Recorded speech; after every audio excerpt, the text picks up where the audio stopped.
The stone steps were slick with morning frost, and Alara's hands trembled as she gripped the iron railing.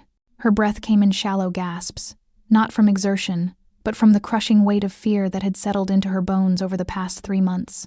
3 months since he'd looked at her with those ice-cold eyes and spoken the words that shattered her world. "You are not my mate. I reject this bond."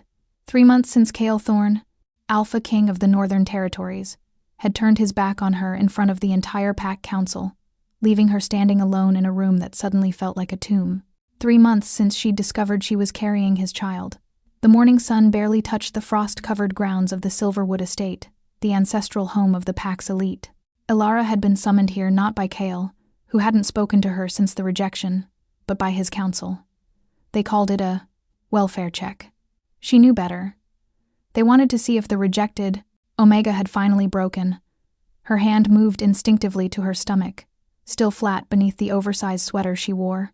18 weeks. The Pack doctor had confirmed it yesterday, his eyes filled with a pity that made her want to scream. No one knew whose child it was. She'd kept that secret locked behind her teeth, even as whispers followed her through the Pack territory like shadows, disgraced, rejected, alone. The council chamber loomed at the top of the stairs, 43 steps she'd counted on her way up. Now, descending, each step felt like walking toward an execution. "Alara." The voice stopped her mid-step. She turned to find 3 women blocking the landing below. Luna, Sage, and Iris, daughters of the council members, polished and predatory in their designer clothes and carefully applied makeup. They'd never liked her, even before the rejection. Now, they looked at her like she was something rotting. "Going somewhere?" Luna's smile was sharp as broken glass. "I've finished with the council." Alara's voice came out steadier than she felt. "I'm leaving." "Leaving?" Sage laughed, a sound like wind chimes in a storm. "Is that what you call running away with your bastard?" The word hit her like a physical blow. Alara's grip tightened on the railing. "My child is none of your concern. Everything that happens in this pack is our concern." Iris stepped forward, her eyes glinting with malice. "Especially when it involves an Omega spreading lies about the Alpha King. You think we don't know?" Luna's voice dropped to a venomous whisper. "You think we don't see the way you still look at him? Pathetic. He rejected you because you're nothing. A weak bloodline. Tainted." The word tainted echoed in Alara's mind. It was pack law, ancient, cruel, unbreakable. Her grandmother had been born human, had married into the pack. 3 generations later, that human blood was still considered a stain, a weakness that made her Omega status even lower. Cale had known. He'd known when he'd pulled her into that moonlit clearing 6 months ago, when his hands had been gentle and his eyes had held something that looked like wonder. He'd known when he'd whispered promises against her skin, and he'd still rejected her. "Move," Alara said quietly. "Please." Luna's smile widened. "Make us." The shove came without warning. Luna's hands connected with Alara's shoulders, and suddenly the world tilted. Her foot slipped on the frost-slicked stone. The railing slipped from her grasp. For one suspended moment, she was weightless. Then she was falling. The stairs rushed up to meet her. Her hip struck stone, her shoulder, her head cracked against the edge of a step, and the world exploded into stars. She tumbled, unable to stop, unable to protect. The baby. Oh God, the baby. She hit the landing with a sickening thud, her body crumpling like paper. Pain radiated through her in waves, sharp and all-consuming. Above her, she heard gasps. Luna's shocked voice saying, "She just fell." Alara's vision swam. Through the haze, she saw the council chamber doors burst open. Figures rushed down the stairs. But there was one figure that stood perfectly still at the top. Tall, broad-shouldered, dark hair catching the morning light. Cale. Their eyes met across the distance. And even through her pain, even through the blood now pooling beneath her head, she felt it, that cursed bond he'd tried to sever. It flared to life like lightning in her chest, screaming, "Mate! Mate! Mate!" His face was expressionless, carved from ice. But his eyes, for just one heartbeat, held something that looked like devastation. Then the world went dark, and Alara's last conscious thought was a prayer to the moon goddess she no longer believed in. "Please, save my baby, even if you won't save me." The antiseptic smell of the pack infirmary invaded Alara's senses before consciousness fully returned. Her eyelids felt weighted, her body distant and strange, as though she were floating somewhere between dream and waking. Pain pulsed through her skull in rhythmic waves that matched her heartbeat. The baby. Her eyes snapped open. Panic clawed up her throat as her hand flew to her stomach, pressing against the thin hospital gown. A monitor beeped steadily beside her bed, and she became aware of an IV line trailing from her arm. "Don't move." The voice was granite cold, commanding, unmistakable. Kael stood by the window, his back to her, silhouetted against the gray afternoon light. He wore the same dark shirt from this morning, but his shoulders were rigid with tension that seemed to fill the entire room. "My baby." Her voice cracked. "Alive." The single word was clipped. For now. Relief flooded through her so powerfully she felt dizzy. "How long?" 6 hours. He still hadn't turned around. "You fractured your skull, dislocated your shoulder. The pack doctor says you're lucky you didn't break your neck." Lucky. The word tasted bitter. Alara shifted slightly, wincing as pain shot through her shoulder. The monitors beside her bed beeped faster. "The council witnesses say you slipped." His voice was emotionless, but something underneath it vibrated like a wire pulled too tight. "On the frost." She heard what he wasn't saying. Luna, Sage, and Iris had lied. Of course they had. "I was pushed," Alara said quietly. The silence that followed was suffocating. Kael's hands, she noticed, were clenched into fists at his sides. "By whom? Does it matter?" Bitterness leaked into her voice despite her exhaustion. "You rejected me. What happens to me isn't your concern anymore, Alpha King." She saw his shoulders tense at the formal title. Good. Let him remember what he'd done, how he'd humiliated her in front of everyone who mattered. The child. His voice had gone even colder, if that were possible. "Whose is it?" The question hung between them like a blade. Alara's laugh was sharp and humorless. "You have no right to ask me that. I'm alpha of this pack. Every member is my concern." "Then perhaps you should have considered that before you severed our bond."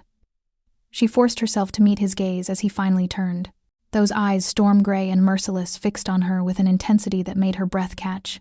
Even now, even after everything, the mate bond writhed inside her chest like a living thing, desperate to reach him. She watched his jaw clench. "Answer the question, Alara. Or what? You'll reject me again?"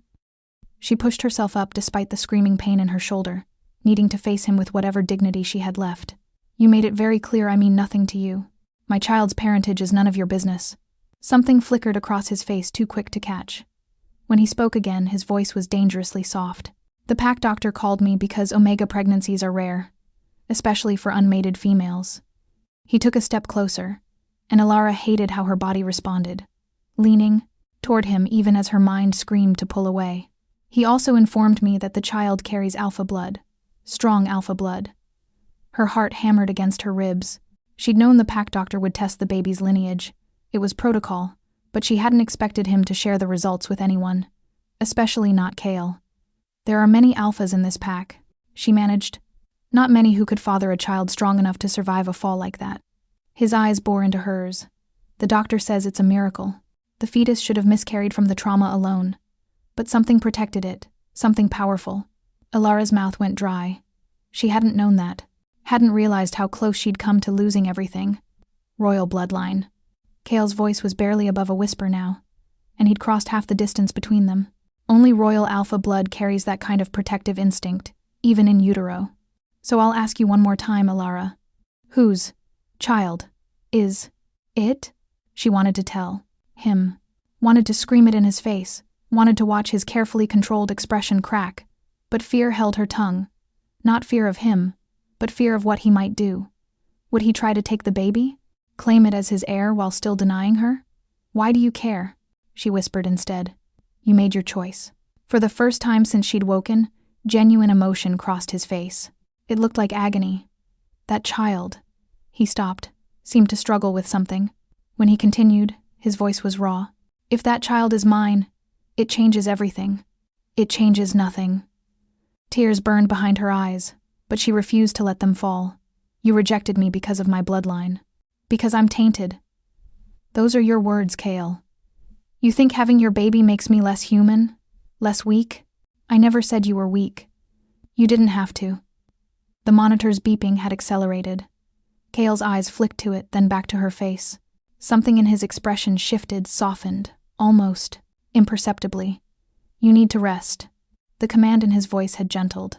We'll discuss this when you're stronger. There's nothing to discuss. He moved suddenly, closing the remaining distance between them. His hand lifted as if to touch her face, and Alara froze. The mate bond roared to life, singing at his nearness.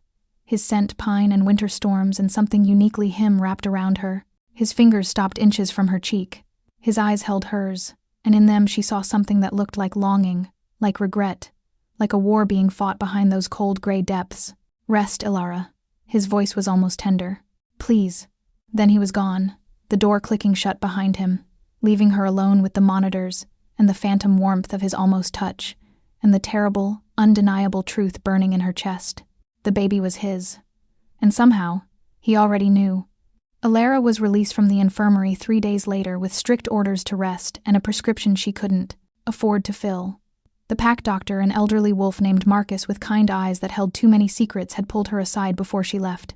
The Alpha King has requested daily updates on your condition, he'd said quietly, glancing toward the door as if Kale might materialize at any moment. And the babies. Tell him I'm fine, Alara had replied, though fine felt like a foreign concept. Her shoulder was still wrapped, her head still ached, and every time she closed her eyes she felt herself falling. Alara. Marcus's hand had been gentle on her arm. There's something you should know. The baby's protective response during the fall. I've only seen it once before, decades ago. In the old Alpha King's line. He'd paused, weighing his words. Royal wolves protect their own, even before birth. But this child, the power signature, is remarkable. Almost ancient. Ancient. The word had followed her out of the infirmary and into the small cottage at the edge of Pack, territory where she'd been living since the rejection. It was modest, 2 rooms and a kitchen that barely functioned, but it was hers. Or at least, it had been assigned to her as part of her Omega designation. Now, standing in her dimly lit living room as dusk settled over the forest, Alara wondered how long even this small mercy would last. A knock at the door made her jump. Her heart raced as she moved toward it, every instinct screaming danger. Through the window, she caught a glimpse of a tall figure, and for one irrational moment she thought, not Kale. She opened the door to find Theron, Kale's beta and oldest friend, standing on her porch with an expression caught somewhere between duty and discomfort. Alara. He nodded, respectful despite her fallen status. Theron had always been kind to her, even after the rejection. May I come in? She stepped aside, hyper-aware of how small her cottage must seem to someone who lived in the main pack house. Theron's eyes swept the space taking in the worn furniture, the empty refrigerator visible through the kitchen doorway, the single pair of shoes by the door. The Alpha sent you. It wasn't a question. He did. Theron's voice was careful. He wants to ensure you have everything you need. I need nothing from him. Alara. Theron sighed, running a hand through his dark hair. Please, don't make this harder than it has to be. You're injured, pregnant, alone. Let us help. Us? Bitterness crept into her voice. Where was this concern 3 months ago when your Alpha humiliated me? Where were you when I was pushed down those stairs? Guilt flashed across Theron's face. I wasn't there. If I had been, it wouldn't have mattered. She wrapped her arms around herself, suddenly cold despite the small fire crackling in the hearth. Nothing matters except bloodlines and pack law. I'm tainted, remember? My grandmother's human blood makes me unworthy. Kale doesn't believe that. The words hung in the air. Between them.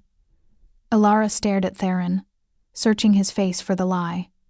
Then why did he reject me? Theron's expression shifted something like pain, like knowing too much and being able to say too little. It's not my story to tell. But Alara, you need to understand the rejection. It's killing him. Good. The word came out sharper than she intended. He deserves to suffer. Does he? Theron took a step closer, his voice dropping. Or is there more happening here than you know? Have you asked yourself why he rejected you publicly but can't seem to stay away? Why he stood watch outside your infirmary room for 3 days straight? Why he looks like a man being torn apart every time someone mentions your name? Alara's breath caught. What? He never left. Theron's eyes were steady on hers. Not once. Marcus had to force him to eat. The council demanded his presence at meetings and he refused them all. You were unconscious, Alara. But he was there. Always. The revelation shook something loose inside her. She thought of waking alone. of Cale's cold demeanor, his controlled distance. Had it all been a facade? I don't understand. Neither do I. Completely. Theron pulled an envelope from his jacket. But he asked me to give you this, and to tell you that Luna, Sage, and Iris have been removed from Pack territory pending investigation. Her hands trembled as she took the envelope. It was heavy, expensive paper, sealed with the Alpha King's mark, a silver wolf beneath a crescent moon. He knows they pushed me? He knows. Theron's voice hardened. And there will be consequences. No one touches what's his. And he stopped abruptly, as if he'd said too much. I'm not his. But even as she spoke, her hand moved to her stomach. He made that clear. Did he? Theron moved toward the door, then paused. Read the letter, Alara. And tomorrow night, there's a pack gathering at the northern cliff. The full moon ceremony. You're not required to attend given your condition, but I think you should. I think you need to see something. See what? Theron's smile was sad. The truth he can't speak aloud. Then he was gone, leaving Alara alone with the sealed envelope and questions that multiplied like shadows. She moved to the window, watching darkness claim the forest. Somewhere out there, Cale was in the main pack house. Was he thinking of her? Was Theron right? Was the rejection destroying him too? Her fingers traced the seal. Part of her wanted to throw the letter into the fire unread. But a larger part, the part that still felt the phantom warmth of his almost touch, that remembered his voice saying rest, please with something like tenderness, needed to know. She broke the seal. Inside, in handwriting she recognized from official pack documents, were 4 words that made her heart stop. Forgive me. It's complicated. Come tomorrow. Please. K. Beneath it, a single pressed silver leaf, the kind that only grew on the ancient tree. At the northern cliff, the ceremonial site, the place where pack bonds were formed and, rarely, where they were broken or remade. Outside her window, a wolf howled in the distance. The sound was mournful, desperate, and something in her soul recognized it, recognized him. Sleep refused to come. Alara lay in her narrow bed, watching moonlight paint silver patterns across her ceiling. Cale's letter clutched against her chest. The pressed leaf had released a faint scent, earth and winter, and something older, something that spoke of magic she barely understood. Forgive me, it's complicated. What could possibly be complicated about destroying someone? About looking into their eyes and severing the most sacred bond their kind could share? She rose before dawn, her body aching but restless. The cottage felt suffocating suddenly, too small to contain the questions churning through her mind. Against her better judgment, she dressed warmly and slipped outside into the pre-dawn darkness. The forest was quiet, holding its breath between night and morning. Alara walked without direction, letting her feet choose the path. She shouldn't be out here, not injured, not pregnant, not alone. But solitude had become her only friend these past months, and the trees didn't judge her for being tainted. She didn't realize where she was heading until she heard the sound of water. The northern stream cut through pack territory like a silver vein, feeding into the lake near the ceremonial grounds. Alara had come here often before the rejection, drawn by its wild beauty. Now she stood on the bank, watching dawn light begin to touch the water's surface. A branch snapped behind her. She spun, heart hammering, and found herself face to face with an elderly woman she'd never seen before. The stranger was small, wizened, with eyes that seemed to hold centuries. She wore traditional pack clothing, leather, and woven silver that marked her as someone important, though Alara couldn't place her. You're the rejected Omega. It wasn't a question. The woman's voice was like wind through autumn leaves. Alara lifted her chin. I'm Alara. I know who you are, child. The woman moved closer, studying her with an intensity that made Alara want to step back. I know what you carry, too. Royal blood. The last hope of a dying line. I don't understand. No, you wouldn't. The woman's gaze moved to Alara's stomach. They've kept the truth from you. From everyone. But the old laws remember what the young have forgotten. What truth? Who are you? I am Mira, Elder of the Moon Council, Keeper of the Ancient Rites. She gestured to a fallen log near the stream. Sit. You need to hear this before tonight's ceremony. Every instinct told Alara to run. Strange women appearing in forests, speaking in riddles. It was the beginning of every cautionary tale she'd ever heard. But something in Mira's eyes held her. Not threat, but urgency. Desperation, even. She sat. Mira settled beside her, with a sigh that seemed to carry the weight of years. Do you know why Alpha Kings can only mate with certain bloodlines? Pack law. Strength must be preserved. That's what they tell you. The sanitized version. Mira's laugh was bitter. The truth is darker, child. And older. The Alpha King line carries a curse. Alara's blood ran cold. What kind of curse? 300 years ago, the first Alpha King Kael's ancestor rejected his true mate to marry for political power. The moon goddess herself appeared before him and spoke a prophecy. Every 7th generation, an Alpha King will face the same choice. Reject the true mate, and the bloodline will weaken unto death. Accept the mate, despite all obstacles, and the curse will break, but the true mate will always be deemed unworthy by pack law. The words settled over Alara like frost. 7th generation. Kael is the 7th. Mira's eyes were grave. And you are his true mate. The one who breaks all the rules. Human blood, Omega designation, no political power. Everything pack law says an Alpha King cannot choose. Alara's mind raced, but he rejected me. He had no choice. Mira's hand found hers, surprisingly warm. The council discovered your grandmother's human lineage.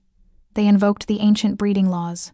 Kael was given an ultimatum: reject you publicly and save you from being exiled from Packlands entirely, or accept the bond and watch you be banished to the wilderness where rogues would tear you apart within days. The forest seemed to tilt around her. No, that's not. He would have told me. Would he? And make you choose between exile and watching him suffer? You don't know Kael Thorne as I do, child. He would burn himself to ash before letting harm come to his mate, even if it meant breaking both your hearts. Tears blurred Alara's vision. 3 months. 3 months she'd hated him, thought herself worthless in his eyes, carried their child alone because she believed he'd discarded her like garbage. Why didn't anyone tell me? Because the council forbade it. Because acknowledging you as his true mate would force their hand, make them choose between ancient law and pack survival. They hoped you would leave, that the rejection would drive you away, and the problem would solve itself. The baby changes everything. Mira's grip tightened. Royal blood doesn't lie. The moment Marcus confirmed the child's lineage, the council's carefully constructed lies began to crumble. They can deny your bond, but they cannot deny his heir. Alara pressed her hand to her stomach, feeling the subtle swell that had appeared over the past weeks. What happens at tonight's ceremony? Kael will challenge the council. He will invoke the right of the Alpha King to choose his mate regardless of bloodline, using the old magic that predates their laws. It's dangerous, Alara. The council will fight him. Some may even challenge him for leadership. He could lose everything. He already has. Mira stood, her movements surprisingly graceful. He lost you.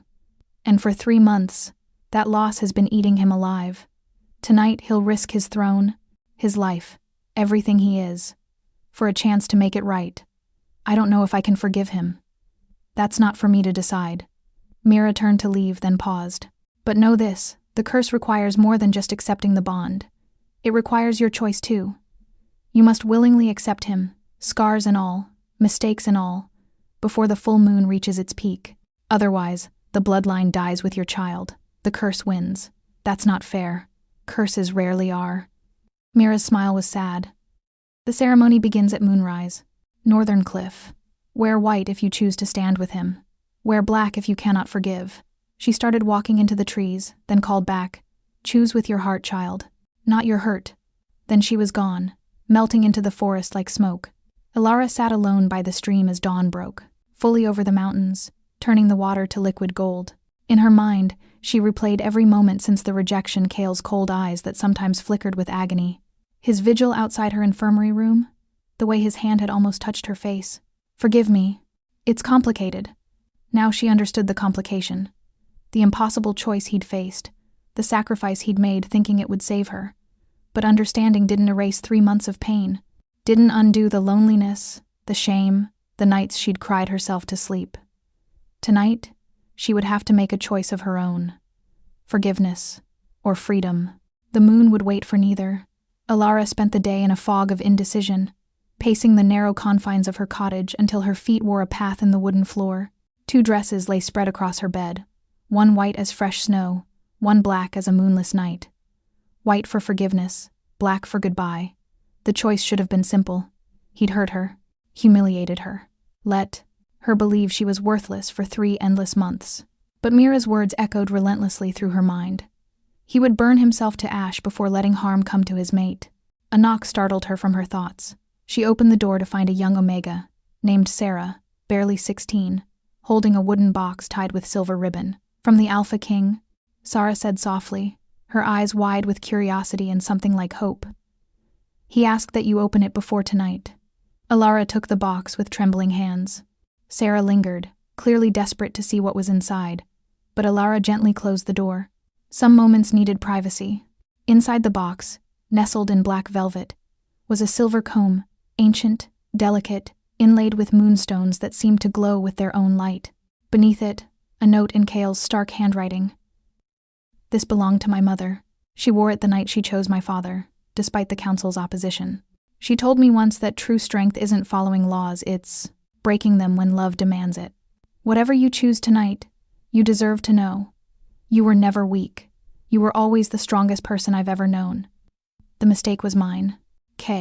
Alara's vision blurred. She lifted the comb, feeling its weight, its history. Kale's mother had died when he was young, she knew that much from pack gossip. For him to offer this, something so precious, she set it carefully on her dresser and returned to staring at the dresses. The sun began its descent toward the horizon, painting the sky in shades of amber and blood.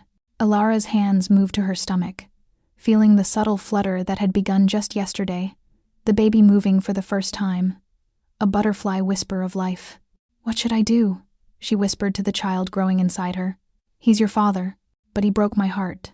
The baby fluttered again, as if in response. Alara closed her eyes and let herself remember not the rejection, but before. The night Kale had found her crying by, the lake after another Omega had called her tainted. How he'd sat beside her without a word, just his presence steady and certain. How he'd finally said, "They're wrong. You're not defined by your bloodline. You're defined by your spirit, and yours burns brighter than anyone I've ever known." She remembered the first time he'd kissed her, tentative and reverent, as if she were something precious. The way he'd held her after, his forehead pressed to hers, whispering, "I didn't know I was missing something until I found you." She remembered his face in the council chamber the day of the rejection, not cold, but carved from stone, like a man performing his own execution, and the single tear that had tracked down his cheek after he'd spoken the words, the one everyone else had been too focused on her devastation to notice. But she'd seen it. Decision crystallized in her chest like ice forming over water. She reached for the white dress. The northern cliff was already crowded when Alara arrived, pack members forming a semicircle around the ancient tree that grew at the cliff's edge. Its branches spread wide against the darkening sky, silver leaves rustling in the evening wind. Torches burned around the perimeter, casting dancing shadows across stone worn smooth by centuries of ceremonies. Silence fell as Alara stepped into the clearing. She'd worn the white dress simple, flowing, the color stark against her dark hair which she'd pinned up with Kale's mother's comb. The moonstones caught the firelight, gleaming like captured stars. The crowd parted. At the far end of the circle, near the ancient tree, stood the council's 7 stern-faced elders in their ceremonial robes. And in front of them, alone and unbowed, stood Kale. He wore the formal attire of the Alpha King black with silver threading that matched the markings on his arms, visible now with his sleeves rolled back. His eyes found hers across the distance, and she watched his entire body go still. His gaze moved from her face to the white dress to the comb in her hair, and something that looked like hope broke across his expression before he could hide it. "The Omega comes," one of the council members said, his voice dripping disdain. "Uninvited and unwelcome. She's my invited guest." Kale's voice rang out, clear and commanding. "And she will be treated with the respect due to the mother of my child." Gasps rippled through the crowd. So he was acknowledging it publicly, claiming the baby as his heir. Alara's heart hammered as she moved forward, each step bringing her closer to the point of no return. Theron appeared at her elbow, offering his arm. "Let me," he murmured. "You shouldn't walk alone." She accepted gratefully, letting him guide her through the crowd. Up close, she could see the toll the past months had taken on Kale. He looked harder, leaner, with shadows under his eyes that spoke of sleepless nights. But when she stopped a few feet away from him, she also saw the vulnerability in his gaze, the fear that she might turn and walk away. Alara.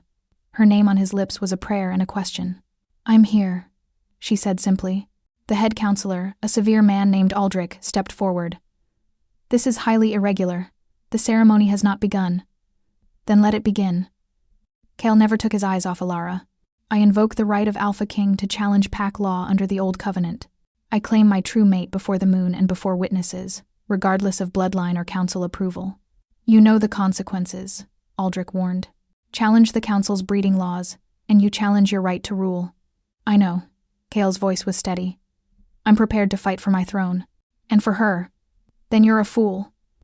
Another counselor, a woman named Vera, sneered. "She's tainted, weak.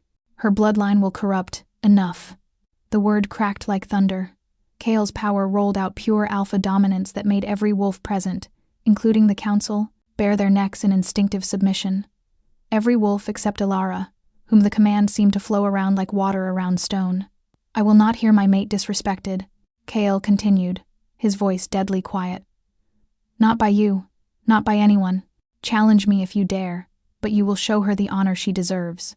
In the heavy silence that followed, the moon began to rise over the cliff's edge, full and silver and ancient. The ceremony had begun, and with it, Alara's choice would be tested in ways she couldn't yet imagine. The moon climbed higher, its light washing over the assembled pack in waves of silver. Alara felt its pull in her blood stronger than ever before, as if the pregnancy had awakened something primal in her Omega nature. Beside her, she sensed Cale fighting the same pull, his wolf straining against his control. Mira emerged from the crowd, moving with purpose toward the ancient tree. She carried a ceremonial bowl carved from dark stone, filled with something that gleamed like liquid starlight. "The Alpha King has invoked the Old Covenant," Mira announced, her voice carrying across the clearing. "A right not exercised in 300 years. He claims his true mate, despite council opposition, despite pack law, despite the consequences to his throne." She turned to face the council. "Do you accept his challenge?" Aldrich's face was rigid with fury. "We do not accept. This Omega is unsuitable. The Old Covenant doesn't ask for your acceptance." Mira's eyes flashed. "It demands only your acknowledgement.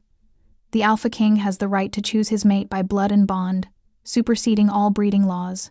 This right was written into our foundation by the moon goddess herself." "The council serves as check against royal tyranny," Vera interjected. "We will not stand aside while he destroys our bloodline with tainted." "Call her tainted one more time." Cale's voice was soft, deadly. "Please, give me the excuse." The threat hung in the air. Vera's mouth snapped shut, but her eyes burned with malice. Mira continued as if there had been no interruption. "The Old Covenant requires 3 elements: public declaration, willing acceptance, and the moon's blessing. The Alpha King has made his declaration. Now we must hear from the Omega herself." She turned to Elara. "Elara Thornborn, do you come here of your own free will?" "I do." Her voice was steadier than she felt. "Do you understand that accepting this bond will make you Alpha Queen, subject to challenges from those who oppose you? That your life and your child's life may be threatened by those who cling to old prejudices?" Alara's hand moved to her stomach. She'd thought coming here in white was her decision made. But now, hearing the reality spoken aloud, doubt crept in. She would be putting not just herself but their baby in danger. As if sensing her hesitation, Cale spoke. "Elara, look at me." She met his eyes, those storm-gray eyes that had haunted her dreams for months. "I won't lie to you, not anymore." His voice carried to every corner of the clearing.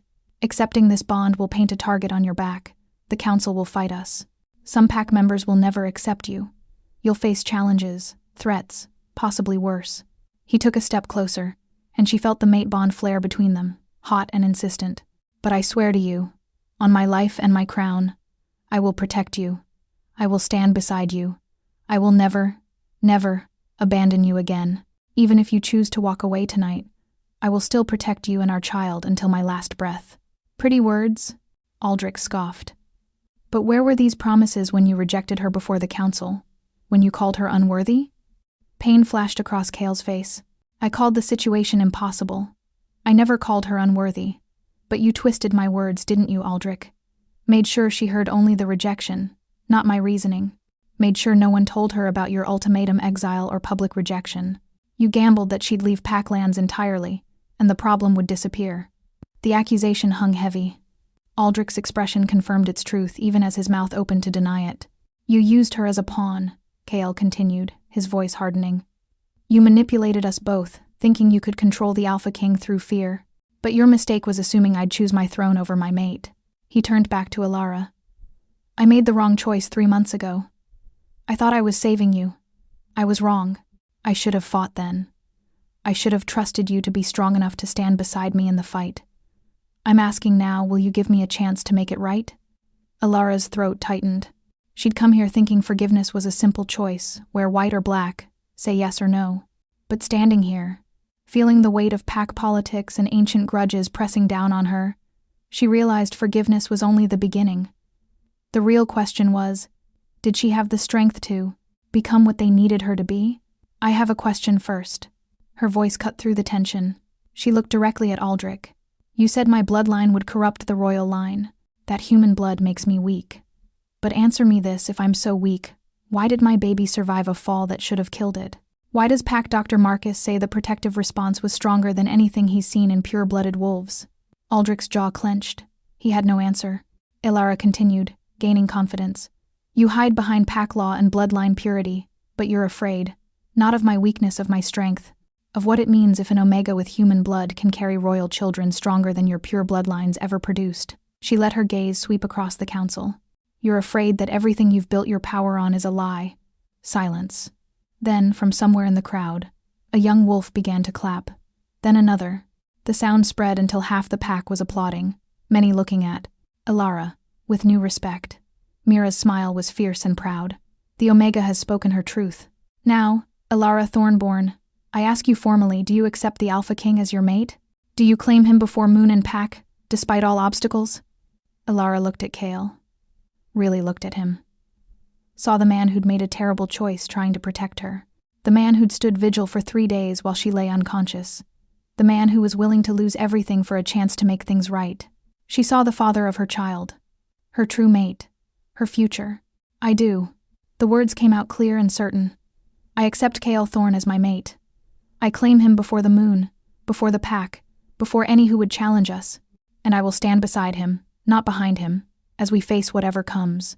The bond between them exploded to life, no longer the painful, severed thing it had been, but whole and blazing like the sun. Kael's breath caught. Alara gasped as power flooded through her, the mate bond, completing in a rush that made her knees weak. Kael moved, catching her before she could fall. His arms came around her, steady and sure, and she felt his heart hammering against her back. The bond is acknowledged, Mira declared, raising the ceremonial bowl. Now we seal it with the Moon's blessing. No. The word came from behind the council. A figure stepped from the shadows at the edge of the clearing, tall, powerfully built, with eyes that gleamed red in the moonlight.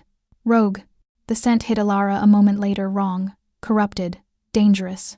The ceremony, the stranger said, his voice like gravel, is not yet complete. And I have come to issue a challenge for the right to the Omega and her child. Around them, the pack erupted into chaos. Kael moved instantly, placing himself between Alara and the stranger. His power rolled out in waves, every inch of him radiating lethal intent. Around them, pack wolves shifted into defensive positions, growls rumbling through the clearing. Identify yourself, Kael commanded, his voice pure alpha authority.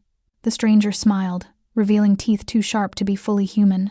He was older than Alara had first thought, perhaps 50, with silver threading through dark hair and scars marking his face and arms.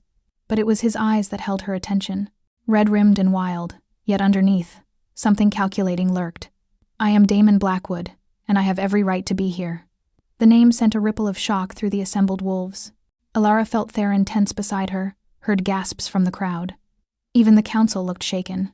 Blackwood, Aldrich breathed. That bloodline was extinct, wiped out in the purge 70 years ago. Not extinct. Damon's smile widened. Merely. Waiting. And now I've come to claim what's mine by ancient right, the Omega carrying royal blood. Kael's growl was inhuman. She belongs to no one but herself. And she's chosen me. Has she? Damon's red-tinged gaze fixed on Alara, and she Damon's. Fought the urge to step back, or did she simply choose the devil she knows over the one she doesn't? Tell me, little Omega, do you know what the Blackwood line was before the Thorns destroyed us? Rogues, Mira said, stepping forward. Her expression was grim. The Blackwood pack turned rogue, abandoned pack law, slaughtered humans and wolves alike. They were eliminated to protect our kind. We were rebels. Daemon's voice hardened. We refused to bow to the Thorns' tyranny, refused to accept their breeding laws and bloodline obsessions. And for that, Kale's grandfather hunted us like animals.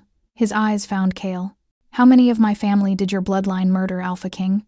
20? 30? My sister was 8 years old when your grandfather's wolves tore her apart. The pain in his voice was real, raw. Alara felt Kale tense. My grandfather's actions don't justify yours, Kale said quietly. If you've come for vengeance, I've come for justice. Daemon pulled something from Neen, his coat a scroll, yellowed with age. The old covenant that allows an Alpha King to claim his mate despite council opposition? It has a counterbalance. A challenge clause. If any Alpha of royal blood contests the claim during the ceremony, they have the right to fight for the Omega's hand. You're not Pack, Aldrich objected. You have no right. The Blackwood line was royal before the Thorns. Our blood is as pure, our claim as ancient.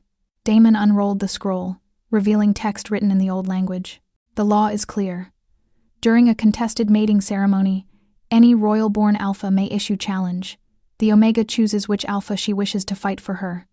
Then the Alphas battle. Winner claims the mate and her offspring. Horror washed through Alara. No, I've already made my choice. Under duress. Daemon's voice softened as he looked at her. You chose the man who rejected you, who let you suffer for months, who allowed you to be pushed downstairs while his child grew in your belly. Is that really choice, Omega? Or is it simply Stockholm Syndrome? The words hit harder than Alara wanted to admit. Doubt flickered through her, not about Kale, but about herself. Had she chosen him because she truly forgave him? Or because she was too afraid to imagine another path? Don't listen to him, Kale said, but he wasn't looking at Daemon. His eyes were on Alara, and in them she saw fear. Not of the fight, but of losing her. Alara, please. She deserves to hear the truth. Daemon moved closer, though he was careful not to cross into Kale's immediate territory. I've watched you these past months, Alara Thornborn. Watched you grow strong despite your pain. You fascinate me, an Omega with human blood carrying a child powerful enough to survive what should have killed it. Do you know what that makes you? Tainted, she whispered, the word automatic. Extraordinary. Daemon's voice rang with conviction. The old laws are wrong. Human blood doesn't weaken. It adapts, evolves, creates new strengths. Your child is proof. And if you choose me, I will honor that strength. I will build a new pack where bloodlines don't matter, where Omegas aren't judged by their ancestry. No councils, no breeding laws. Freedom. The offer was tempting in a way that terrified her. A world without the council's disdain, without the whispers of tainted following her everywhere. But at what cost? You're offering her a fantasy, Kale said. His control was fraying. She could see his wolf in his eyes, desperate and dangerous. A pack built on vengeance and broken laws. That's not freedom, Daemon. That's chaos. Better chaos than tyranny. Daemon turned back to Alara. I'm not asking you to love me, Omega. I'm asking you to choose yourself. Choose your child. Choose a future where you're celebrated, not tolerated. Where your strength is an asset, not a shame to be hidden. Alara's mind raced. The mate bond with Kale burned in her chest, pulling her toward him with primal insistence. But beneath it, her own thoughts whispered, he's not wrong. The council will never accept you. Your child will face the same prejudice you have. Is that the future you want? This is manipulation, Theron growled. You're twisting her confusion. I'm offering her choice. Daemon's eyes never left Alara's. Real choice, not the illusion of choice between exile and public humiliation that the council gave her before. Mira stepped between them, her voice commanding. Enough. The challenge has been issued according to ancient law. The Omega must now decide, does she wish both Alphas to fight for her hand, or does she reject the challenge entirely? If she rejects, Alara asked, her voice small, then the original bond stands, and Daemon must leave Packlands or face execution for trespassing. And if I accept the challenge? Mira's expression was grave. Then you choose which Alpha fights for you. The other leaves peacefully.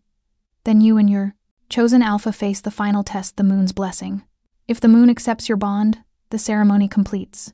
If not, she paused. If not, the curse cannot be broken. The bloodline dies with your child, and you remain unmated. The stakes couldn't be higher. Alara looked at Kyle, the man she'd loved, who'd hurt her, who was willing to lose everything to make things right. Then at Damon, a stranger offering freedom from a system that had caused her nothing but pain. The baby moved inside her, a flutter that felt almost like a protest. "I need time," Alara said. "I need to think. The moon waits for no one."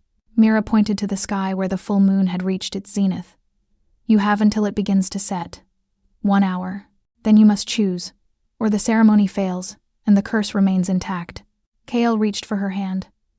The moment their skin touched, the mate bond sang right and perfect and undeniable. "Alara, please. Let me fight for you. Let me prove.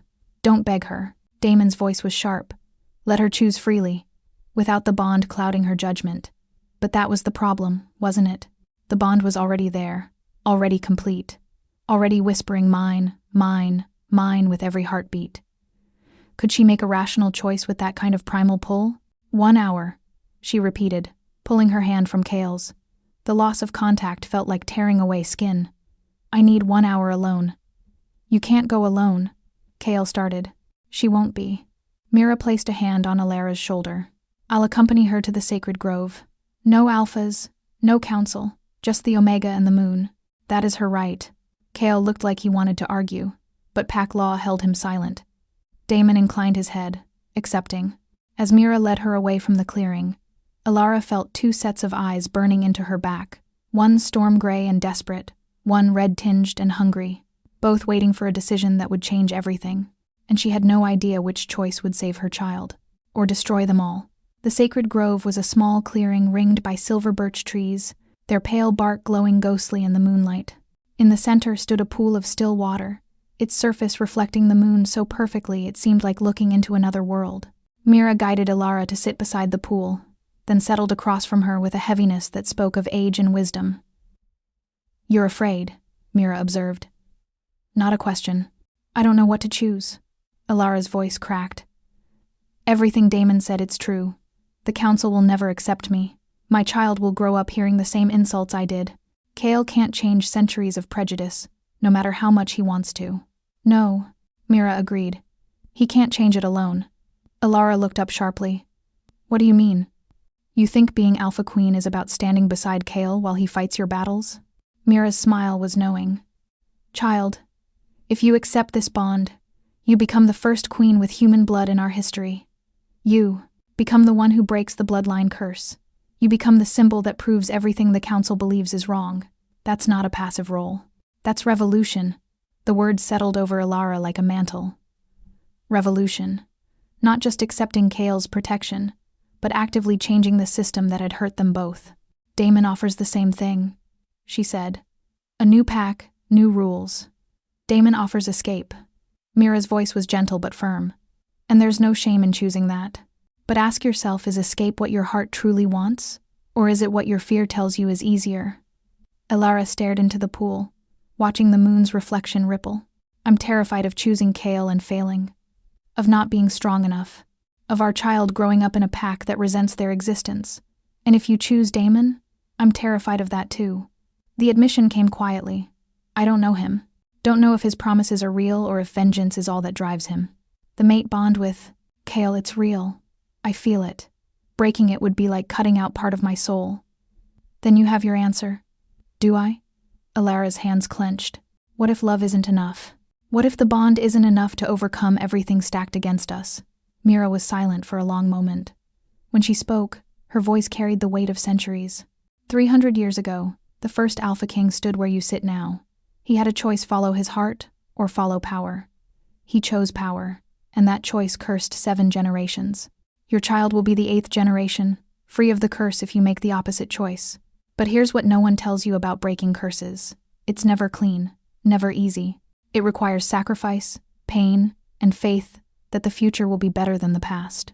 What if I'm not strong enough? You carried a child in secret for months, while an entire pack whispered about you. You survived being pushed downstairs. You walked into a ceremony tonight in white, knowing you'd face the council's hatred. Mira reached across and took Alara's hand. "You are already strong enough. The question is, do you believe it?" Alara closed her eyes. In her mind, she saw 2 paths clearly. One led away from everything familiar toward Damon's promised freedom. A new pack, escape from judgment. It shimmered with possibility and danger in equal measure. The other path led back to the clearing, to Kale, to a fight that would never truly end. She would face challenges, threats, endless battles against tradition and prejudice. But she wouldn't face them alone. The baby moved inside her, stronger now. And suddenly, Alara understood. This wasn't about choosing between two alphas. It was about choosing what kind of world she wanted her child to inherit. One built on running from problems, or one built on facing them. I need to know something, she said, opening her eyes. The moon's blessing, what does it really mean? Mira's expression grew solemn. When a true mate, bond is accepted, the moon goddess either affirms or rejects it. Affirmation appears as light, the pool will glow, and the bond becomes unbreakable. Rejection appears as darkness, the moon's reflection vanishes, and the bond dies completely. Has the moon ever rejected a true mate bond? Only once. Mira's voice dropped. When the first Alpha King tried to force the bond after rejecting it initially, the goddess knew his heart hadn't truly changed. The bond was destroyed, and he lived the rest of his life unable to feel any mate connection. A living death for a wolf. Fear spiked through Alara. What if Kale's heart hasn't truly changed? What if he's just trying to break the curse? And once it's broken, look into the pool, Mira commanded. Alara obeyed. At first, she saw only the moon's reflection. Then the water began to shift, images forming on its surface like memories made visible. She saw Kale the night she'd been pushed, not the cold exterior he'd shown her in, the infirmary, but what had happened after she'd lost consciousness. Saw him drop to his knees beside her broken body. Saw him howl with anguish that echoed through the packlands. Saw him cradle her carefully, his tears falling on her face as he carried her to the infirmary himself, refusing to let anyone else touch her. Saw him during the 3 days she'd been unconscious, pacing outside her door like a caged wolf, snarling at anyone who suggested he rest. Saw him with his hand pressed against the door, as close as he dared get without disturbing her, whispering apologies she couldn't hear. Saw him alone in his chambers, holding the ultrasound image Marcus had given him, his expression raw with wonder and grief and desperate hope. The pool shows truth, Mira said softly. What the moon sees, not what eyes perceive. His heart changed the moment you fell. Perhaps it never needed changing at all, only the courage to act on what it knew. Alara's throat tightened. And Damon? The water shifted again. This time she saw Damon in shadows, speaking with other rogues. Heard him say, "The Omega is powerful, her child will be the key to destroying the Thorn line from within. Once I claim her, we'll have royal blood to legitimize our pack. Then we take everything." Ice flooded through her veins. He lied, she whispered. Not entirely, Mira corrected. He does want to build a new pack, but his foundation is vengeance, not freedom. In his world, you'd simply be trading one form of control for another. Alara stood abruptly, her decision crystallizing. How much time do I have? 10 minutes before the moon begins to set. Then we need to go back. Now. They hurried through the forest, Alara's heart pounding with urgency. She'd been so focused on her own hurt that she'd almost missed the truth. Love that fights for you, even imperfectly, was worth more than pretty promises built on lies. The clearing came into view. Kale stood exactly where she'd left him, his eyes fixed on the path as if he could will her to return. Damon leaned against the ancient tree, confident and waiting. The entire pack fell silent as Alara stepped into the moonlight. "I've made my choice," she announced, her voice carrying across the clearing. She walked straight to Kale, watching hope and fear war in his eyes. "I choose you, not because the bond demands it, not because I'm afraid of the alternative, but because I choose to fight beside you, not run from what we could build together." Kale's breath shuddered out. "Alara." She held up her hand. "But I have conditions." Kale's eyes widened slightly at her words, but he nodded. "Name them." Alara turned to face the assembled pack, drawing strength from the baby growing inside her, from the silver comb in her hair, from every moment of pain that had brought her to this clearing. "If I become your Alpha Queen," she said, her voice steady and clear, "then I will not be a figurehead. I will not stand silent while the Council makes decisions that affect our people. I will have a voice in pack law, in challenges, in every matter that shapes our future." Aldrich sputtered. "The Council has governed for centuries. The Council has also perpetuated prejudice for centuries. Alara cut him off. Has enforced laws that value blood over character. That ends now. Or I walk away and let your precious bloodline curse continue. The threat landed hard. She watched several council members blanch, understanding suddenly that she held more power than they'd ever given her credit for. What else? Kale's voice held something that sounded like pride. The breeding laws are abolished. Immediately. No more dictating who can mate based on bloodlines. No more exiling Omegas who don't meet arbitrary standards. She met Aldrich's furious gaze without flinching. And Luna, Sage, and Iris will be formally tried for attempted murder. Not quietly removed. Not pending investigation. Full trial, full consequences. Agreed, Kale said without hesitation. The speed of his acceptance drew murmurs from the crowd. Alara's heart hammered, but she pressed on. And one more thing. I want the truth told publicly. About the ultimatum. About why you rejected me. About how the council manipulated us both. No more secrets. No more letting them control the narrative. This time Kale hesitated. She saw him glance at the council, saw the calculation in his eyes. Exposing the council's actions would weaken their authority permanently. It would reshape pack politics in ways that couldn't be undone. The stability of the pack, Aldrich began, was built on lies. Alara finished. And I won't raise my child in a pack that functions through manipulation and fear. Truth, Kale. That's my final condition. All of it, publicly acknowledged. The silence stretched. Then Kale turned to face the council, his expression carved from stone. 3 months ago, the council discovered Alara's grandmother was human, he said, his voice carrying to every corner of the clearing. They invoked ancient breeding laws and gave me an ultimatum: reject her publicly, or they would use their authority to exile her from Packlands entirely. Alone, unprotected, easy prey for rogues. Gasps rippled through the crowd. Several wolves turned to stare at the council with shock and growing anger. I believed I was choosing the lesser evil, Kale continued.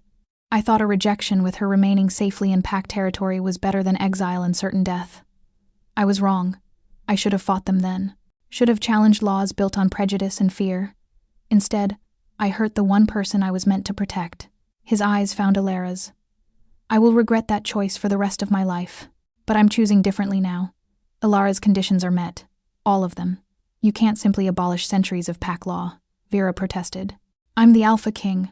Kale's power rolled out, making several wolves drop to their knees. And I'm invoking executive authority to overturn discriminatory breeding laws effective immediately. Any council member who challenges this decision is welcome to fight me for leadership. No one moved. Kale might have looked worn and tired, but he was still the most powerful alpha in the Northern Territories. No one was foolish enough to challenge him directly. Damon pushed off from the tree, his expression unreadable. Quite the performance, Omega. You have more spine than I credited. But tell me, do you really think one night of dramatic declarations will change centuries of ingrained prejudice? Do you think the council will simply accept their demotion? No, Alara admitted. I think it will be a fight every single day. But that's the point. Change isn't comfortable. Revolution isn't peaceful. And I'd rather fight for something real than run toward pretty lies. She'd aimed the last words at Damon deliberately. His eyes narrowed. You saw something in the sacred pool. I saw truth. She held his gaze. You don't want to free me from the council's control. You want to use me to destroy Kale's bloodline from within. My child was never going to be celebrated in your pack. They were going to be a weapon. Damon's mask finally cracked. Rage flickered across his face before he controlled it. The Thorns murdered my family. And I'm sorry for that. Truly. Alara's voice softened. What Kale's grandfather did was wrong. But using me and my child for revenge won't bring your family back. It will just perpetuate the same cycle of violence and bloodshed. You're naive if you think forgiveness heals everything. I don't.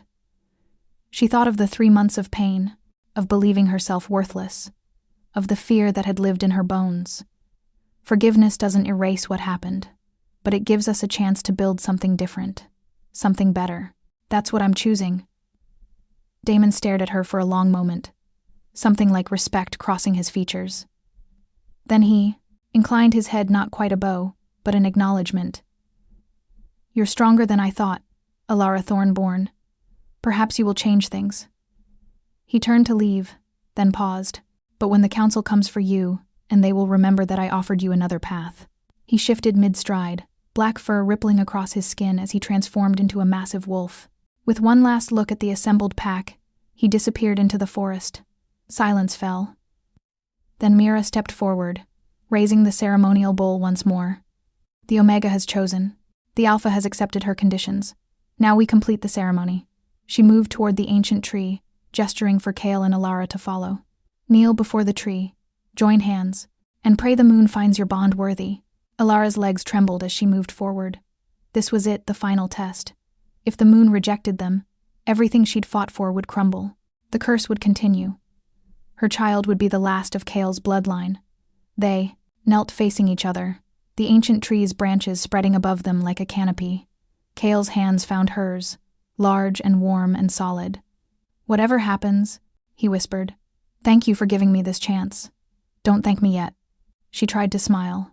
"We still have to survive the moon's judgment." Mira poured the liquid from the bowl moon water, blessed and ancient, over their joined hands.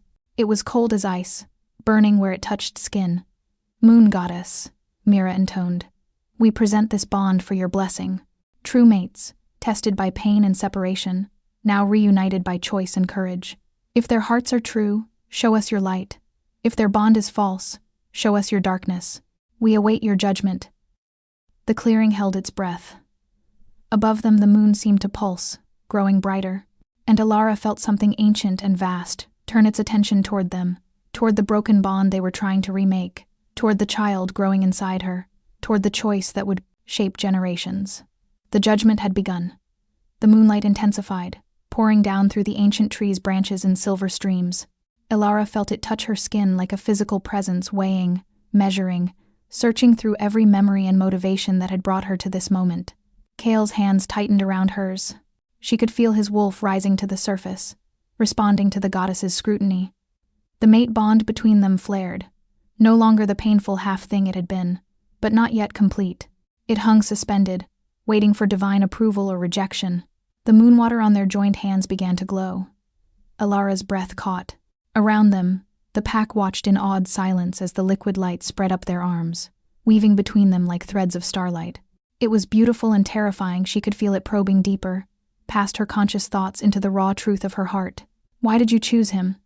The question wasn't spoken aloud, but Alara heard it, clearly, a voice like wind through ancient forests, like the first howl of a wolf, like moonlight made sound. "Because I love him," she answered silently. "Not because the bond demands it, not because I need his protection, but because when I look at him, I see someone who made a terrible choice trying to do the right thing. I see someone willing to lose everything to make it right. I see the father of my child. I see my future. And the pain he caused you still hurts." Alara didn't try to hide the truth. It might always hurt, but pain doesn't erase love. And forgiveness doesn't mean forgetting. It means choosing to build something new from the broken pieces. The light pulsed, seeming to consider her answer. Then the presence turned its attention to Kale. His entire body went rigid. Alara watched his face, saw him fighting to keep his expression neutral, even as something deep and private happened inside him. A single tear tracked down his cheek, gleaming silver in the moonlight. Whatever the goddess was asking him, whatever truth she was demanding, it was costing him. "Kale?" Alara whispered. His eyes opened, meeting hers. In them, she saw everything laid bare. His love, his regret, his desperate hope. And underneath it all, a fear so profound it took her breath away. What if I'm not enough? His thought reached her through the forming bond. What if I fail her again? What if the council finds a way to hurt her that I can't prevent? What if our child grows up hating me for the world they inherit? Then we fail together, Alara sent back, surprised to find she could. And we get up together, and we keep fighting. That's what mates do. The moonlight blazed suddenly, so bright several wolves cried out and shielded their eyes. Alara felt it pierce through her, through Kale, through the space between them. It was like being unmade and remade simultaneously, every cell in her body singing with recognition and power. The bond snapped into place. Not gently, but like a thunderclap, like lightning striking earth. Alara gasped as Kale's emotions flooded through her, his overwhelming love, his bone-deep relief, his wolf's fierce possessive joy, singing, "Mate, mate, mine," and underneath it, something else. Something that made her eyes widen in shock. The curse. She could feel it, a dark thread woven through Cale's bloodline, wrapped around his heart like barbed wire. It had been there since birth, tightening with each generation, slowly choking the life from the royal line. But now, as the bond completed, she felt it begin to unravel. The moonlight focused on that darkness, burning it away thread by thread. Cale cried out, not in pain, but in release, as if he'd been carrying an impossible weight and someone had finally lifted it. Through their bond, Elara felt the exact moment the curse shattered completely. Freedom, pure and absolute. The light faded gradually, returning to normal moonlight. Elara found herself still kneeling, still holding Cale's hands, but everything had changed. The bond thrummed between them, solid and unbreakable. She could feel his heartbeat as clearly as her own, could sense his wolf's contentment, could taste his emotions like they were her own, and he could feel hers. You're terrified, his thought reached her, tinged with concern. Of course I am, she sent back. I just became Alpha Queen. The council wants me dead. Half the pack thinks I'm unworthy, and I have no idea what I'm doing. Neither do I. His mental voice held something that might have been a laugh. But we'll figure it out together. Mira's voice broke through their private communication. The moon has spoken. The bond is accepted. The curse is broken. She raised her arms, addressing the pack. I present to you Cale Thorne, Alpha King, and Elara Thorne, Alpha Queen, 7th generation and the breakers of the bloodline curse. Any who would challenge this union must face the moon's judgment directly. No one moved to challenge. Even the council. Members looked shaken, awed by what they'd witnessed. Cale stood, pulling Elara up with him. The movement brought them close, and for the first time since the rejection, they were truly together, no secrets, no distance, nothing but the bond and the choice they'd both made. I love you, Cale whispered, his forehead touching hers. I should have said it 3 months ago. Should have fought for us then. I'm sorry. I know. Elara's hands came up to cup his face. I feel it. Everything. The bond doesn't lie. No, he agreed. It doesn't. He kissed her then, gentle and reverent, tasting of moonlight and promises and new beginnings. Through the bond, Elara felt his joy, his relief, his absolute commitment to making this work, no matter what came next. When they finally pulled apart, the pack erupted in howls, some celebratory, some uncertain, but acknowledging the new reality nonetheless. Theron approached, a wide grin splitting his face. About time. I was starting to think you'd both be too stubborn to figure it out. Shut up, Cale said, but there was no heat in it. His arm remained around Elara's waist, as if he couldn't bear to let her go. Mira touched Elara's shoulder. The ceremony is complete. But know this, what you've done tonight will have consequences far beyond this pack. You've proven that the old laws are fallible, that bloodlines don't determine worth. Other packs will hear of this. Some will celebrate, others will see it as heresy. Let them, Elara said, surprised by her own conviction. Change has to start somewhere. Indeed it does. Mira's smile was proud. You'll make a formidable queen, child. As the pack began to disperse, small groups murmuring excitedly about what they'd witnessed, Aldrich approached with clear reluctance. His expression was a mask of barely contained fury. This isn't over, he said quietly. His words meant only for Cale and Elara. You may have won tonight, but the council's authority spans more than just this. Pack, there are others who will not accept this. Revolution. Then they can take it up with me. Cale's voice was deadly soft. And you can tell them that anyone who threatens my mate or my child will answer to me personally. Aldrich's jaw clenched. For a moment, Elara thought he might challenge Cale right there.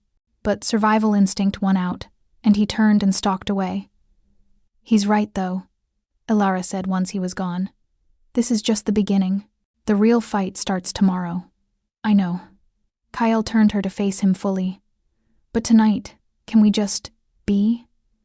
Just us? The bond, the fact that we made it through? Elara felt the exhaustion in him through their connection, 3 months of agony, 3 days without sleep, and the emotional toll of the ceremony.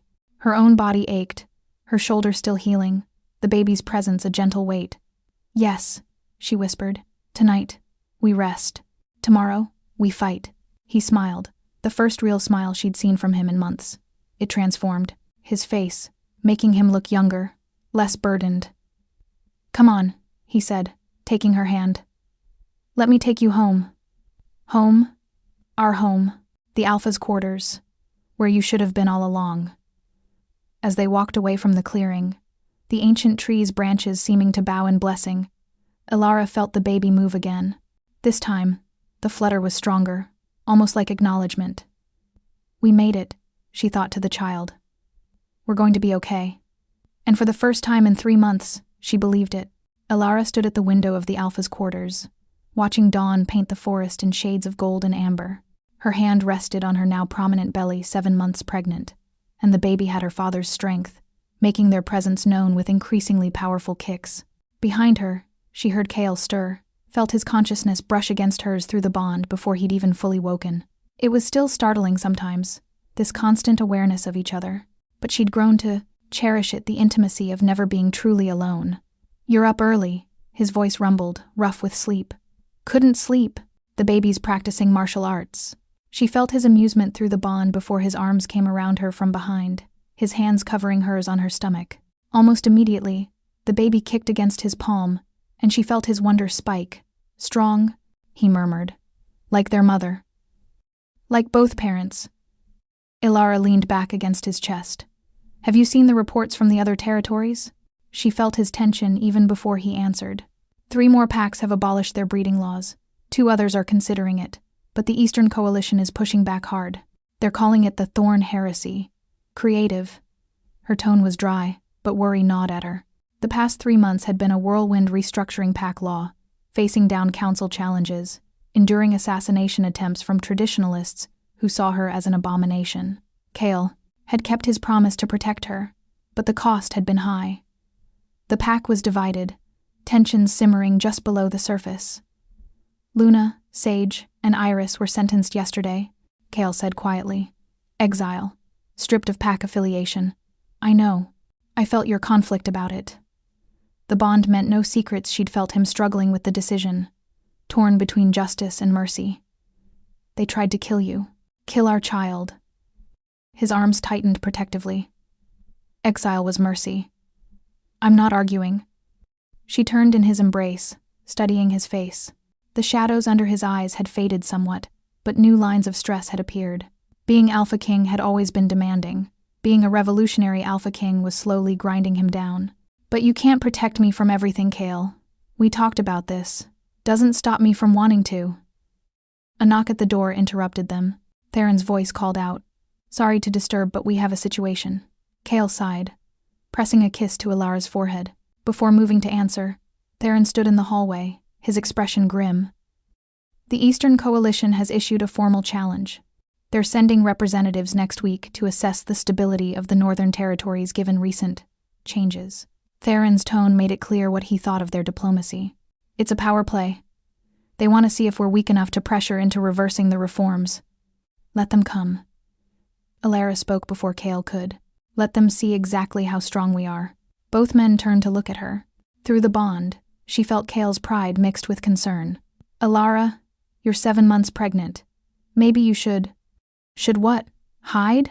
She moved past them into the hallway, heading toward the council chambers. That's exactly what they expect. The weak Omega who got lucky. I won't give them that satisfaction. The emergency council meeting that followed was tense. The council had been restructured after the ceremony. Aldrich and Vera removed, replaced by younger wolves who supported the reforms. But old prejudices died hard, and several members still looked at Elara with barely concealed resentment. The Eastern Coalition's challenge cannot be ignored. Marcus, the pack doctor turned council advisor, said carefully. They represent 12 packs. If they unite against us, then we face them united ourselves. Elara's voice cut through the murmurs. We knew this would happen, knew that changing centuries of tradition would create enemies. But we don't back down. We don't apologize. We show them that our pack is stronger because of our reforms, not weaker. How? Aldrich's replacement, a young alpha named Silas, leaned forward. How do we prove that in a week? Elara's mind raced. Then an idea struck, risky, potentially disastrous, but powerful if it worked. We hold a demonstration. We invite every pack in the Northern Territories, including the Eastern Coalition. We show them our training programs, our Omega integration, initiatives, our new strength assessment protocols that measure ability over bloodline. She placed her hand on her stomach. And we introduced them to the next generation, proof that human blood doesn't weaken. It evolves. Silence fell. Through the bond, she felt Kale's alarm. That's putting a target on you and the baby. His thought reached her. The target's already there, she sent back. At least this way we control the narrative. It's risky, Theron said slowly. But it could work. Nothing speaks louder than results. If we can show measurable improvements in pack cohesion, strength, loyalty, we've been tracking those metrics. Another council member, a woman named Iris who'd been named after the exiled wolf, interjected. Inner rank cooperation is up 40%. Territory defense drills show increased efficiency. Omega participation in pack activities has tripled. Because they're no longer afraid of being judged for their bloodlines, Alara said. Because we've created an environment where worth is earned, not inherited. Kale studied her for a long moment, then nodded. We do it. 1 week. Full transparency. Let them see everything, our vulnerabilities and our strengths. If they still choose to challenge us after that, at least it will be an informed decision.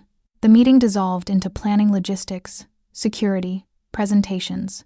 Alara contributed where she could, but exhaustion was creeping in. The baby's movements had gentled, and she recognized the signs of her body demanding rest. Kale noticed immediately. You're done for today? He said, his alpha command softened by concern. She wanted to argue, but a particularly strong contraction practice, not labor, but uncomfortable nonetheless, made her wince. Fine, but I want updates. You'll have them. He guided her back to their quarters, his hand never leaving the small of her back. Once inside, she collapsed onto their bed with a grateful sigh. Kyle sat beside her, his hand moving, instinctively to her belly. What if I'm wrong? She asked quietly. What if inviting them here just gives them ammunition to use against us? Then we'll deal with it. His fingers traced gentle patterns over her stomach. But I don't think you're wrong. I've watched you these past months, Alara. Watched you transform from someone who thought she had no power to someone who wields it like a weapon. You've changed this pack, changed me. You'll change them too. I'm terrified. I know. He laid down beside her, pulling her close. But you're also the woman who stood in front of the council and demanded equality. Who walked into a ceremony in white knowing you'd face hatred. Who chose revolution over escape. Terror hasn't stopped you yet. She felt the baby kick against both their hands, a reminder of what they were fighting for. If anything happens to me during the coalition visit, nothing will. But if it does, she turned to face him. Promise me you'll keep fighting. Keep the reforms. Raise our child to believe bloodlines don't define worth. His expression turned fierce. Nothing will happen to you. I won't allow it. Kale. No. He cupped her face. I've already lost you once. I'm not doing it again. Whatever comes next week, whatever challenges we face them together. That's the promise I'm making. Through the bond, she felt his absolute conviction. It should have comforted her. Instead, it made her more afraid. Because she knew what he would do to keep that promise. Knew he would burn down the world if it meant keeping her safe. Together, she echoed, hoping it would be enough. Outside their window, the sun continued its rise, indifferent to the battles ahead. In 7 days, representatives from 12 packs would arrive. In 7 days, Alara would stand before wolves who believed she was an abomination and prove them wrong, or die trying. The baby kicked again, stronger this time, and Alara felt something shift inside her, not fear, but determination. She'd survived rejection, assassination attempts, and the moon's judgment. She would survive this too. For her child. For her mate. For every Omega who'd ever been called tainted. The 8th generation was coming, and they would change everything.